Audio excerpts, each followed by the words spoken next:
Hi guys, welcome to Aruna teach Kannada YouTube channels. ಇವತ್ತಿನ ವಿಡಿಯೋದಲ್ಲಿ third year B optional Kannada text book 4ರಲ್ಲಿ ಬರುವಂಥ block 1ರಲ್ಲಿ ಭಾರತೀಯ ಕಾವ್ಯಾಂಶೆಯಲ್ಲಿ ಬ್ಲಾಕ್ 1ನಲ್ಲಿ ಬರುವಂಥ ಇವತ್ತು 3ನೇ ಲೆಸನನ್ನು ಮಾಡ್ತಾಯಿದ್ದೀನಿ. ಸೊ 3ನೇ ಲೆಸನಲ್ಲಿ ಏನಪ್ಪ ಇದೆ ಅಂದರೆ ರಸ, ಧ್ವನಿ, ಔಚಿತ್ಯ, ಕಾವ್ಯ ಗಾಯತ್ರಿ 3 ಸಂಹಿತೆಗಳು ಕಾವ್ಯ ಪ್ರಯೋಜನಗಳ ಬಗ್ಗೆ ತಿಳ್ಕೊತವೆ.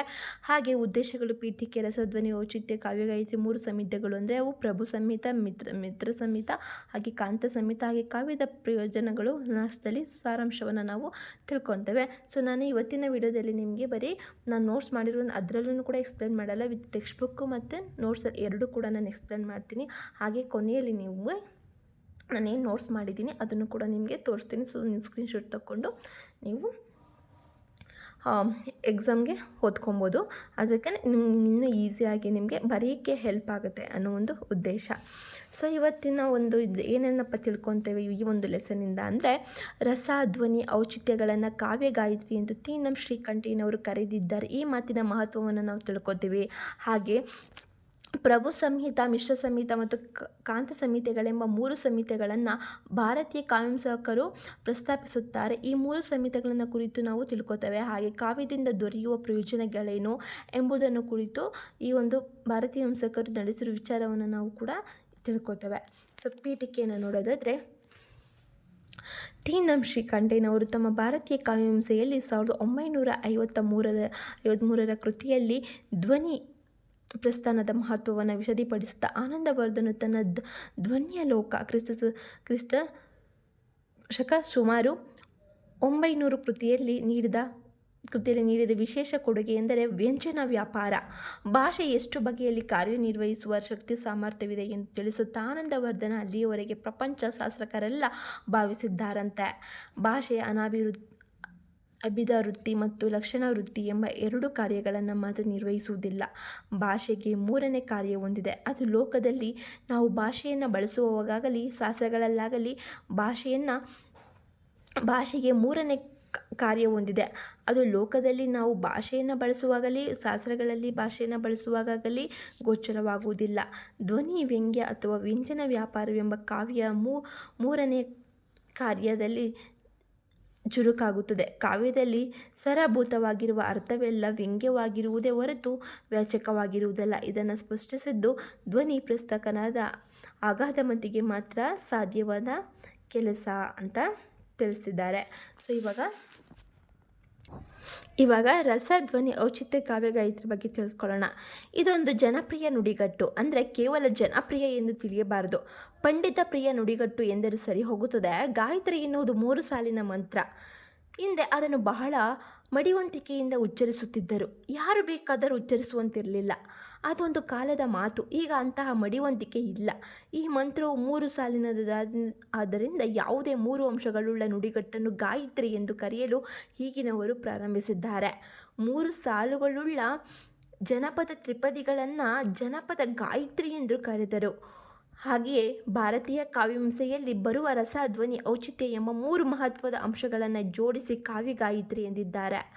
ಇದನ್ನು ಪ್ರಾಚೀನವರೇ ಹೇಳಿದ್ದು ಎಂದು ತಿಳಿಯಬೇಡಿ. ರಸ ಎನ್ನುವುದನ್ನು ಕಾವ್ಯದ ಆತ್ಮ ಎಂದು ಕರೆಯುವ ವಿಚಾರವನ್ನು ನೀವು ಇನ್ನೊಂದು ಪಾಠದಲ್ಲಿ ಓದುವಿರಿ. ಅದು ತುಂಬ ಮಹತ್ವಪೂರ್ಣವಾದ ವಿಷಯವಾಗಿದೆ. ಕಾವ್ಯಮೀಮಾಂಸೆಯ ಮಥನದಿಂದ ಹೊರಹೊಮ್ಮಿದ ನವನೀತ ಎಂದರೂ ನಡೆಯುತ್ತದೆ. ಈ ಶೋಧನೆಯಿಂದಲೇ ರಸಾನುಭಾವ, ರಸಾನುಭೂತಿ, ರಸಾನಂದ, ರಸಜ್ಞ ಮುಂತಾದ ಪದಗಳು ಬಳಕೆಗೆ ಬಂದಿವೆ. ಕಾವ್ಯದ ಆತ್ಮವೇ ರಸ ಎಂದು ಕಂಡುಕೊಂಡ ನಂತರ ಚರ್ಚೆಗೆ ಒಂದು ರೀತಿ ವಿರಾಮವನ್ನು ಹಾಕಿದಂತಾಯಿತು. ರಸವೇ ಕಾವ್ಯದ ಆತ್ಮ ಎಂಬುದನ್ನು ಒಪ್ಪಿಕೊಳ್ಳಲು ಇಂದು ಮುಂದೆ ನೋಡಿದವರು ಸಹ ರಸವು ಬಹಳ ಮುಖ್ಯವಾದುದೆಂದು ಒಪ್ಪಿಕೊಳ್ಳಬೇಕಾಯಿತು. ರಸದ ಬಗ್ಗೆ ಬಹಳ ಸ್ವಾರಸ್ಯಪೂರ್ಣವಾದ ವಿವರಣೆಯನ್ನು ನಾವು ಬೇರೆ ಒಂದು ಮುಂದಿನ ಪಾಠಗಳಲ್ಲಿ ತಿಳಿದುಕೊಳ್ಳೋಣ. ಹಾಗೆಯೇ ರಸದವು ಕಾವ್ಯದ ಆತ್ಮ ಎಂಬುದೇನು ಸರಿ, ಆದರೆ ಅಂಥ ಆತ್ಮದವರೆಗೆ ತಲುಪುವುದು ಹೇಗೆ ಎಂಬುದನ್ನು ಕುರಿತು ಚರ್ಚಿಸಿ ಅದಕ್ಕೆ ಒಂದು ಮಾರ್ಗವನ್ನು ಶೋಧಿಸಿದವರು. ಈ ಮಾರ್ಗವೇ ಧ್ವನಿ ಮಾರ್ಗ ಎಂಬುದು ಧ್ವನಿಯನ್ನು ಕಾವ್ಯದ ಆತ್ಮ ಎಂದು ತಿಳಿದಿದ್ದವರು ಆನಂತರ ಅದು ಮಾರ್ಗ ಎಂದು ಅರಿತು ಒಪ್ಪಿಕೊಂಡರು. ರಚಿಸುವ ಕಾವ್ಯದಲ್ಲಿ ಧ್ವನಿಗೆ ಪ್ರಾಧಾನ್ಯ ಕೊಟ್ಟಿದ್ದರೆ ಅದನ್ನು ಧ್ವನಿ ಕಾವ್ಯ ಎಂದು ಕರೆಯುತ್ತಾರೆ ಮೀಮಾಂಸಕರು. ಧ್ವನಿ ಕಾವ್ಯಕ್ಕೆ ಹೆಚ್ಚು ಬೆಲೆ ಕೊಡ್ತಾರೆ. ಮೂರನೆಯ ಅಂಶವೇ ಔಚಿತ್ಯ. ಕಾವ್ಯಕ್ಕೆ ಸಂಬಂಧಿಸಿದ ಅಲಂಕಾರ, ರೀತಿ, ಗುಣ, ಧ್ವನಿ, ರಸ ಮುಂತಾದವುಗಳನ್ನು ವಿವರಣೆಯಲ್ಲಿ ತೊಡಗಿದ್ದ ಮೀಮಾಂಸಕರು ಔಚಿತ್ಯದ ಬಗ್ಗೆ ತಡವಾಗಿ ಗಮನ ಕೊಟ್ಟರೆಂದು ತೋರುತ್ತದೆ. ಅಂದರೆ ಧ್ವನ್ಯಾಲೋಕಕಾರರು ಔಚಿತ್ಯದ ವಿಚಾರವನ್ನು ಪ್ರಸ್ತಾಪಿಸುವವರೆಗೆ ಇತರರು ಅಷ್ಟಾಗಿ ಗಮನಿಸಿರಲಿಲ್ಲವೆನ್ನಬಹುದು. ಕಥಾವಸ್ತುವನ್ನು ಹೇಗೆ ಬಳಸಿಕೊಳ್ಬೇಕು, ಅಲಂಕಾರಗಳು ಯಾವ ಪ್ರಮಾಣದಲ್ಲಿರಬೇಕು, ರಸಗಳಲ್ಲಿ ಯಾವುದು ಮುಖ್ಯ, ಯಾವುದು ಗೌಣ ಇತ್ಯಾದಿ ಅಂಶಗಳನ್ನು ಕವಿಯು ತಿಳಿದುಕೊಂಡಿರಬೇಕು. ಅಲಂಕಾರಗಳನ್ನು ಮುಖ್ಯ, ಯಾವುದು ಗೌಣ ಇತ್ಯಾದಿ ಅಂಶಗಳನ್ನು ಕವಿಯು ತಿಳಿದುಕೊಂಡಿರಬೇಕು.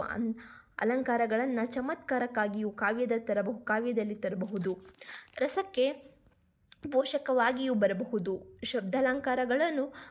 ಅಲಂಕಾರಗಳು ತಮ್ಮ ತಮ್ಮ ಕರ್ತವ್ಯ ಪಾಲನೆ ಮಾಡುವಂತಿರಬೇಕು. ವರ್ಣನೆಗಳು ಕಾವ್ಯದಲ್ಲಿ ಹೆಚ್ಚು ಭಾಗವನ್ನು ಆಕ್ರಮಿಸಿಕೊಂಡಿರುತ್ತವೆ. ಹಿಂದೆ ಒಂದು ನಂಬಿಕೆ ಇತ್ತು. ಸಾಂಪ್ರದಾಯಿಕವೆನ್ನಿಸುವ 18 ಬಗೆಯ ವರ್ಣನೆಗಳು ಇದ್ದರೆ ಕಾವ್ಯವು ಮಹಾಕಾವ್ಯವೆನಿಸಿಕೊಳ್ಳುತ್ತದೆ ಎನ್ನುವರು ಪ್ರಚಲಿತವಾಗಿತ್ತು. ಅಗತ್ಯವಿರಲಿ ಎಂಥದೋ ನೆಪವನ್ನು ಸೃಷ್ಟಿಸಿ ವರ್ಣನೆ ಮಾಡಲು ತೊಡಗುತ್ತಿದ್ದರು. ಇದರಿಂದ ಕಾವ್ಯದ ಗಾತ್ರ ಹೆಚ್ಚಾಗುತ್ತಿತ್ತು ವಿನಃ ಅದರ ಮೌಲ್ಯವು ಹೆಚ್ಚುತ್ತಿರಲಿಲ್ಲ. ಇದು ಔಚಿತ್ಯ ಸಂಬಂಧಿಸಿದ ವಿಚಾರವಾಗಿದೆ. ರಸಗಳ ಬಗ್ಗೆಯೂ ಕೂಡ ಇದೇ ಮಾತನ್ನು ಹೇಳಬಹುದು. ಒಂದು ಪ್ರಧಾನ ರಸ ಮತ್ತು ಹಲವು ಪೋಷಕ ರಸಗಳೇ ಪ್ರಭಾವಶಾಲಿಗಳಾಗಿ ಬಿಟ್ಟರೆ ಕಾವ್ಯದ ಉದ್ದೇಶವೇ ಕೆಟ್ಟು ಹೋಗುತ್ತದೆ. ಔಚಿತ್ಯ ಪ್ರಜ್ಞೆಯು ಪಾಂಡಿತ್ಯದಿಂದ ಲಭಿಸಲಾರದು. ಪ್ರತಿಭಾವಂತ ಕವಿಯು ಔಚಿತ್ಯ ಪ್ರಜ್ಞೆಯನ್ನು ಹೊಂದಿರುತ್ತಾನೆ. ಮೀಮಾಂಸೆಗೆ ಸಂಬಂಧಿಸಿದಂತೆ ರಸ, ಧ್ವನಿ, ಔಚಿತ್ಯ ಇವು 3 ಅಂಶಗಳ ಬಹಳ ಮುಖ್ಯವಾದ್ದರಿಂದ ಅವುಗಳನ್ನು ನಾವು ತಿಳಿದುಕೊಳ್ಳೋಣ. 3 ಸಂಹಿತಗಳು. ಕಾವ್ಯದಿಂದ ನಮಗೆ ರಸಾನುಭೂತಿ ಲಭಿಸಿದರೆ ಅದಷ್ಟೇ ನಮಗೆ ಬೇಕಾದಷ್ಟು ಎಂದು ತೃಪ್ತರಾಗಬಾರದು. ನೀತಿಯು ದೊರೆಯಬೇಕು ಎಂಬುದನ್ನು ಮರೆಯಬಾರದು. ನೀತಿಯನ್ನು ಬೇರೆ ಬೇರೆ ಮಾಧ್ಯಮಗಳಿಂದ ಪಡೆದುಕೊಳ್ಳಬಹುದು. ಫಸ್ಟ್ ಒನ್, ಪ್ರಭು ಸಂಹಿತದ ಬಗ್ಗೆ ತಿಳಿದುಕೊಳ್ಳೋಣ. ಧಾರ್ಮಿಕ ಗ್ರಂಥಗಳಿಂದ, ಇತಿಹಾಸ ಪುರಾಣಗಳಿಂದ ಮತ್ತು ಕಾವ್ಯಗಳಿಂದ ನೀತಿ ಜ್ಞಾನವನ್ನು ಪಡೆಯಬಹುದು. ಈ 3 ಮಾಧ್ಯಮಗಳಿಂದಲೂ ಒಂದೇ ನೀತಿ ಜ್ಞಾನವನ್ನು ಪಡೆಯಬಹುದು ಎಂದು ತಿಳಿದಂತಾಯಿತು. ಮೊದಲನೆಯದು ಧಾರ್ಮಿಕ ಗ್ರಂಥಗಳಿಂದ ನೀತಿಯನ್ನು ತಿಳಿದುಕೊಳ್ಳುವುದು. ಧಾರ್ಮಿಕ ಗ್ರಂಥಗಳ ಅಂದರೆ ಶ್ರುತಿಗಳು, ಸ್ಮೃತಿಗಳು ಇತ್ಯಾದಿಗಳು. ಇವುಗಳಲ್ಲಿ ವಿಧಿ ನಿಷೇಧಗಳು ಜೋರಾಗಿರುತ್ತವೆ. ಹೀಗೆ ಮಾಡಬೇಕು, ಹಾಗೆ ಮಾಡಬಾರದು, ಇದನ್ನು ತಿನ್ನಬೇಕು, ಅದನ್ನು ತಿನ್ನಬಾರದು ಇತ್ಯಾದಿಗಳನ್ನು ಹೇಳುವುದರ ಜೊತೆಗೆ ದಂಡ ಭಯವನ್ನು ತೋರಿಸುತ್ತವೆ. ಹೀಗೆ ಮಾಡದಿದ್ದರೆ, ಹೀಗೆ ನಡೆದುಕೊಳ್ಳದಿದ್ದರೆ ಬಗೆ ಬಗೆಯ ಶಿಕ್ಷೆಯ ಭಯವನ್ನು ಉಂಟು ಮಾಡಲಾಗುತ್ತದೆ. ಜನರಿಗೆ ರಾಜಭಯವನ್ನೋ, ಪಾಪದ ಭೀತಿಯೇನೋ, ನರಕ ಶಿಕ್ಷೆಯ ಭಯವನ್ನು ಉಂಟು ಮಾಡಲಾಗುತ್ತದೆ. ಜನರಿಗೆ ಭಯದಿಂದ ತಪ್ಪು ದಾರಿ ಹಿಡಿಯದಂತೆ ಮಾಡುವುದನ್ನು ಆಜ್ಞೆ ಮಾಡಿ ನೀತಿಯನ್ನು ಪಾಲಿಸುವಂತೆ ಮಾಡುವುದನ್ನು ಪ್ರಭು ಸಂಹಿತ ಎಂದು ಕರೆಯುತ್ತಾರೆ. ಆಜ್ಞೆ ಮಾಡಿ ಜನರಿಗೆ ಭಯದಿಂದ ತಪ್ಪು ದಾರಿ ಹಿಡಿಯದಂತೆ ಮಾಡುವುದನ್ನು ಹಾಗೆ ಆಜ್ಞೆ ಮಾಡಿ ನೀತಿಯನ್ನು ಪಾಲಿಸುವುದಂತೆ ಮಾಡುವುದನ್ನು ಪ್ರಭು ಸಂಹಿತ ಎಂದು ಕರೆಯುತ್ತಾರೆ. ಅದರ ಹೆಸರೇ ಹೇಳುವಂತೆ ಪ್ರಭುವಿನ ಹಾಗೆ ಹುಕುಂ ಚಲಾಯಿಸುವುದು ಎಂದು ಇದರ ಅರ್ಥ. ಎಷ್ಟೋ ಜನರಿಗೆ ಈ ತರಹದ ನೀತಿ ಬೋಧನೆ ಹಿಡಿಸದೆ ಹೋಗಬಹುದು. ಈಗಂತೂ ಪ್ರಜಾಪ್ರಭುತ್ವ ನೋಡಿ. ಜನರು ನಮಗೆ ಒಪ್ಪಿಗೆಯಾದರೆ ಕೇಳಿಸಿಕೊಳ್ತಾರೆ, ಇಲ್ಲದಿದ್ದರೆ ಮಠಾಧೀಶರನ್ನು ಲೆಕ್ಕಕ್ಕಿಟ್ಟುಕೊಳ್ಳುವುದಿಲ್ಲ. ಆದ್ದರಿಂದ ಕಾವ್ಯವು ಪ್ರಭು ಸಂಹಿತದಂತೆ ಇದ್ದರೆ ಅದನ್ನು ಓದುವವರೇ ಕಡಿಮೆಯಾಗುತ್ತಾರೆ ಅಂತ ಹೇಳ್ತಿದ್ದಾರೆ.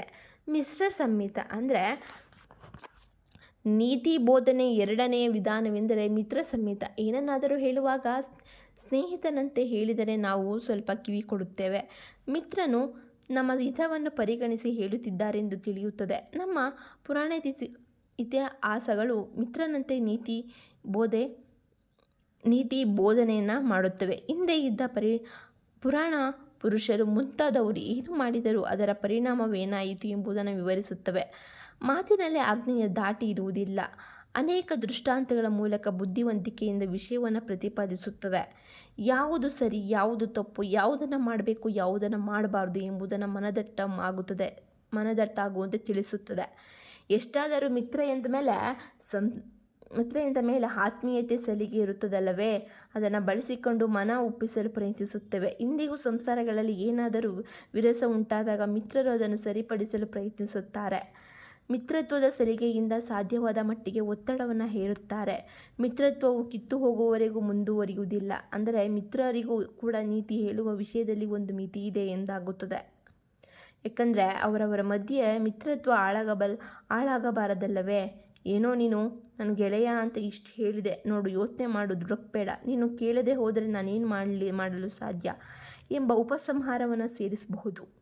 ಆದ್ದರಿಂದ ಇಲ್ಲಿ ಭಯದ ಅಂಶ ಕಾಣಿಸುವುದಿಲ್ಲ, ಆಜ್ಞೆಯ ಸ್ಪರ್ಶ ಇರುವುದಿಲ್ಲ, ದಂಡದ ಮಾತು ಬರುವುದಿಲ್ಲ. ಯಾರೇ ಆಗಲಿ ವಿಚಾರ ವಿಮರ್ಶೆ ಮಾಡಿ ನೋಡಿ ನಡೆದುಕೊಳ್ಳುತ್ತಾರೆ. ಮಿತ್ರ ಉಪದೇಶ ಮಾಡುತ್ತಿದ್ದಾನೆ ಎಂಬ ಆಲೋಚನೆಯು ಮನಸ್ಸಿಗೆ ಬರುವುದಿಲ್ಲ. ಕಾಂತ ಸಂಹಿತ ಅಂದರೆ ನೀತಿ ಬೋಧನೆಯ 3ನೇ ವಿಧಾನವೇ ಕಾಂತ ಸಂಹಿತ. ಇದನ್ನು ಎಕ್ಸಾಮ್ಗೆ ಟಿಪ್ಪಣಿಗೆ ನಿಮಗೆ ಕೇಳುವಂಥದ್ದು. ಕಾಂತ ಎಂದರೆ ಪ್ರಿಯವಾದ ವ್ಯಕ್ತಿ. ಮನುಷ್ಯರಿಗೆ ಬುದ್ಧಿಗಿಂತ ಹೃದಯವೇ ಪ್ರಧಾನವಾಗಿರುತ್ತದೆ. ಬುದ್ಧಿಯ ಕೆಲಸ ಆಲೋಚನೆ ಮಾಡುವುದು, ಇದು ಸರಿ, ಇದು ತಪ್ಪು ಎಂಬ ವ್ಯತ್ಯಾಸವನ್ನು ಆಲೋಚನೆಯು ತಿಳಿಸುತ್ತದೆ. ಆದರೆ ಹೃದಯದ ಭಾವ ವಿಲಾಸವೇ ಬೇರೆ. ಆಲೋಚನೆಗೆ ಸಮಯದ ಲೆಕ್ಕವಿರುತ್ತದೆ, ಭಾವಕ್ಕೆ ಯಾವ ಲೆಕ್ಕವೂ ಇರುವುದಿಲ್ಲ.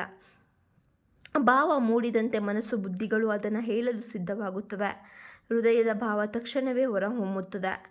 ಭಾವವು ಪ್ರಕಟವಾದಾಗ ಆಲೋಚನೆಗಳು ತಟಸ್ಥವಾಗುತ್ತದೆ. ಮನಸ್ಸು ಭಾವದ ಹಿಂದೆ ಹೋಗುತ್ತದೆ.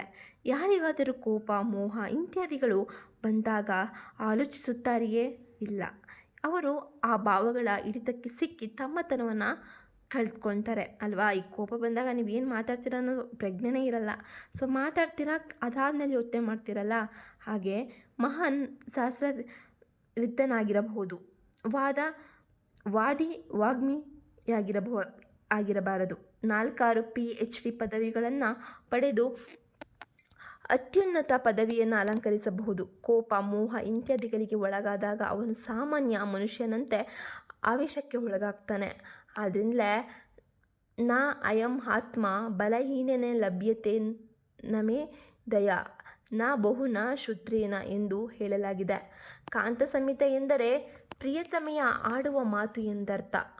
ಅದು ಹೇಗಿರುತ್ತದೆ ಎಂಬುದು ನಿಮಗೆ ತಿಳಿದಿದೆ ಎಂದು ಭಾವಿಸೋಣ. ಪ್ರಿಯನ ಹೃದಯವನ್ನೇ ಅಪಹರಿಸುತ್ತಾಳೆಂದ ಮೇಲೆ ಅವನ ಒಳಗೆ ಹೃದಯವಿರುತ್ತದೆಯೇ?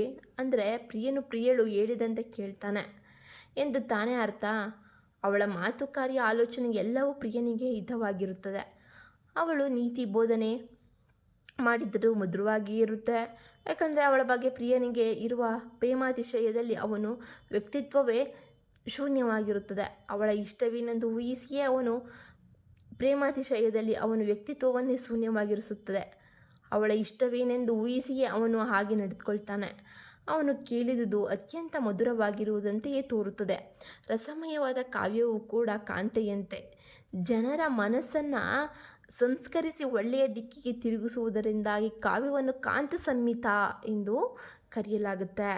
ಕವಿಯು ತನ್ನ ಕಾವ್ಯದಲ್ಲಿ ಎದ್ದು ಕಾಣುವಂತೆ ಯಾವ ನೀತಿ ಬೋಧನೆಯನ್ನು ಮಾಡುವುದಿಲ್ಲ. ಹಾಗೆ ಮಾಡಿದರೆ ಕಾವ್ಯದ ಸ್ವಾರಸ್ಯ ಕೆಡುತ್ತದೆ ಎಂದು ಕವಿಯು ತಿಳಿದಿರ್ತಾನೆ. ಹಾಗೆ ಮಾಡು, ಹೀಗೆ ಮಾಡು ಎಂದು ಆಜ್ಞೆ ಮಾಡದೆ, ಅಥವಾ ಹೀಗೆ ಮಾಡಿದರೆ ಒಳ್ಳೆಯದು ಮತ್ತು ಹಾಗೆ ಮಾಡದಿದ್ದರೆ ಹಿತ ಇತ್ಯಾದಿ ಬೋಧಿಸದೆ, ಕಥೆ, ಪಾತ್ರ, ಘಟನೆ, ಸನ್ನಿವೇಶ ಇತ್ಯಾದಿಗಳ ಮೂಲಕ ಒಳ್ಳೆಯದು ಕೆಟ್ಟದರ ತಿಳುವಳಿಕೆ ಉಂಟಾಗುವಂತೆ ಮಾಡ್ತಾನೆ.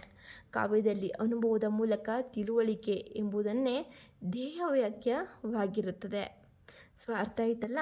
ಇವಾಗ ಕಾವ್ಯ ಪ್ರಯೋಜನಗಳನ್ನ ನಾನು ನೋಟ್ಸ್ ಏನು ಪ್ರಿಪೇರ್ ಮಾಡಿದ್ದೀನಿ ಅದರಿಂದ ನಿಮಗೆ ತಿಳಿಸ್ಕೊಡ್ತೇನೆ. ಕಾವ್ಯ ಪ್ರಯೋಜನಗಳು. Use of poetry. ಕಾವ್ಯವು ಕೇವಲ ಮನರಂಜನೆಗೆ ಮಾತ್ರವಲ್ಲ, ಅನೇಕ ಉಪಯೋಗಗಳನ್ನು ಹೊಂದಿದೆ. ಮುಖ್ಯ ಪ್ರಯೋಜನಗಳು ಏನಪ್ಪ ಅಂದರೆ ಅನಂತ. ಅಂದರೆ ಕಾವ್ಯ ಓದುವುದರಿಂದ ಮನಸ್ಸಿಗೆ ಸಂತೋಷ ಮತ್ತು ಶಾಂತಿ ದೊರೆಯುತ್ತದೆ. ಶಿಕ್ಷಣ. ಕಾವ್ಯದ ಮೂಲಕ ನೈತಿಕ ಮೌಲ್ಯಗಳು, ಧರ್ಮ, ಸಂಸ್ಕೃತಿ ತಿಳಿಯುತ್ತದೆ. ಮನೋವಿಕಾಸ. ಭಾವನೆಗಳನ್ನು ಅರಿತುಕೊಳ್ಳಲು ಮತ್ತು ವ್ಯಕ್ತಪಡಿಸಲು ಸಹಾಯ ಮಾಡುತ್ತದೆ. ಹಾಗೆ ಸಾಮಾಜಿಕ ಅರಿವು. ಸಮಾಜದ ಸಮಸ್ಯೆಗಳು, ಮೌಲ್ಯಗಳನ್ನು ತಿಳಿಯಲು ಕೂಡ ಸಹಕಾರಿಯಾಗುತ್ತೆ. 5th ಒನ್ ಸೃಜನಶೀಲತೆ. ಅಂದರೆ ಕಾವ್ಯ ಓದುವುದರಿಂದ ಕಲ್ಪನೆ ಶಕ್ತಿ ಹೆಚ್ಚಿಸುತ್ತದೆ. ಹಾಗೆ ಧಾರ್ಮಿಕ ಮತ್ತು ಆಧ್ಯಾತ್ಮಿಕ ಉನ್ನತಿ. ಅಂದರೆ ಭಕ್ತಿ ಕಾವ್ಯಗಳಿಂದ ಆತ್ಮಶುದ್ಧಿ ಮತ್ತು ಆಧ್ಯಾತ್ಮಿಕ ಬೆಳವಣಿಗೆ ಆಗುತ್ತದೆ. ಕೊನೆಯದಾಗಿ ಸಾರಾಂಶವನ್ನು ನೋಡೋದಾದರೆ, ರಸ, ಧ್ವನಿ ಮತ್ತು ಔಚಿತ್ಯ ಎಂಬ 3 ಸಂಹಿತೆಗಳು ಕಾವ್ಯದ ಸೌಂದರ್ಯ ಮತ್ತು ಮಹತ್ವದ ನಿರ್ಧರಿಸುವ ಮುಖ್ಯ ತತ್ವಗಳು. ರಸವು ಕಾವ್ಯದ ಆತ್ಮವಾಗಿದ್ದು, ಧ್ವನಿ ಅದರ ಆಳವನ್ನು ಹೆಚ್ಚಿಸುತ್ತದೆ. ಔಚಿತ್ಯವು ಸಮಂಜಸತೆಯನ್ನು ಕಾಪಾಡುತ್ತದೆ. ಇವುಗಳ ಸಮನ್ವಯದಿಂದ ಕಾವ್ಯವು ಸುಂದರ, ಗಾಢ ಮತ್ತು ಪರಿಣಾಮಕಾರಿಯಾಗುತ್ತದೆ. ಜೊತೆಗೆ ಕಾವ್ಯವು ಮಾನವನ ಜೀವನದಲ್ಲಿ ಅನೇಕ ರೀತಿಯಲ್ಲಿ ಉಪಯುಕ್ತವಾಗಿದ್ದು ಆನಂದ ಮತ್ತು ಜ್ಞಾನವನ್ನು ಒದಗಿಸುತ್ತದೆ. ಸೊ ಇವಾಗ ಪ್ರಭು ಸಂಹಿತ, ಮಿಶ್ರ ಸಂಹಿತ ಹಾಗೆ ಕಾಂತ ಸಂಹಿತದ ಬಗ್ಗೆ ನಾನು ನೋಟ್ಸ್ ಮಾಡಿದ್ದೀನಿ. ಸೊ ನೋಡ್ಕೊಳ್ಳಿ. ಸೊ ಇದು ತುಂಬ ಶಾರ್ಟ್ ಆಗಿದೆ, ನಿಮಗೆ ಎಕ್ಸಾಮ್ಗೆ ಬರೆಯೋಕ್ಕೆ ಹೆಲ್ಪ್ ಆಗುತ್ತೆ. ಸೊ ಸ್ಕ್ರೀನ್ಶಾಟ್ ತೊಗೋಬೋದು.